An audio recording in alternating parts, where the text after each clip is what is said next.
ఉమ్మడి పశ్చిమ గోదావరి జిల్లాలో భీమవరం నియోజకవర్గానికి ప్రత్యేక స్థానం ఉంది.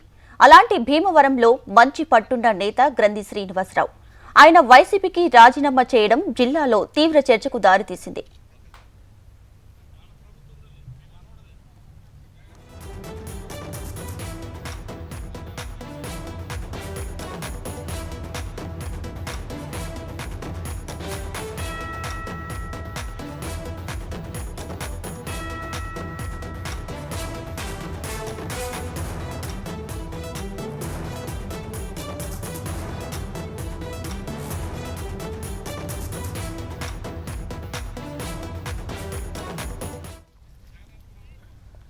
రైట్, ఇక అవంతి శ్రీనివాస్ తో పాటు అలాగే భీమవరం మాజీ ఎమ్మెల్యే గ్రంథి శ్రీనివాసరావు కూడా ఈరోజు వైసీపీ పార్టీకి గుడ్ బై చెప్పినటువంటి పరిస్థితి కూడా చూస్తున్నాం.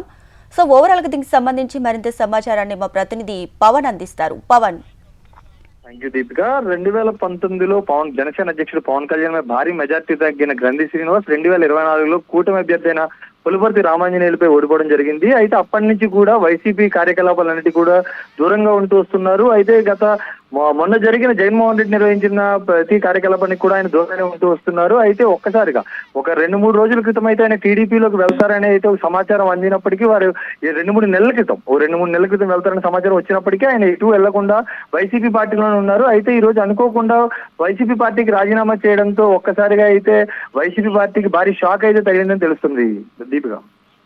పవన్, ఇప్పుడు గ్రంథి శ్రీనివాస్ ముఖ్యంగా రాజీనామా చేయడానికి గల ప్రధాన కారణాలు ఏమై ఉండొచ్చు అంటారు?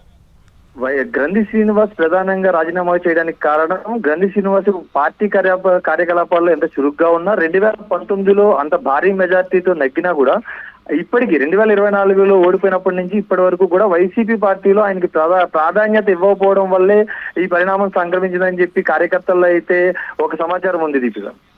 అలానే నెక్స్ట్ ఇప్పుడు గ్రంథి శ్రీనివాస్ అయితే ఏ పార్టీలో చేరబోతున్నట్లు తెలుస్తోంది? అయితే 2019 అవ్వచ్చు 2024లో కూడా జనసేన పార్టీ నుండి పవన్ కళ్యాణ్ గ్రంథి శ్రీనివాస్ మీద తీవ్ర ఆరోపణలు అయితే చేశారు. భారీగా భీమవరంలో అవినీతి జరిగింది, గ్రంథి శ్రీనివాస్ భారీగా అవినీతి పాల్పడ్డారని జనసేన అధ్యక్షుడు పవన్ కళ్యాణ్ తీవ్ర ఆరోపణలు అయితే చేశారు. మరోపక్క గత 5 నెలలో 5 రోజులు ఐటీ దాడులు కూడా జరిగాయి గ్రంథి శ్రీనివాస్ మీద. అయితే ప్రస్తుతం అయితే గ్రంథి శ్రీనివాస్ ఏ పార్టీలోకి వెళ్తారనే సమాచారం అయితే లేదు. కానీ వాళ్ళ అనుచరుల దగ్గర నుంచి టీడీపీకి వెళ్లే అవకాశం ఉందైతే వారి అనుచరులు అయితే చెప్తున్నారు దీంట్లో. Right Pawan, thanks for the updates.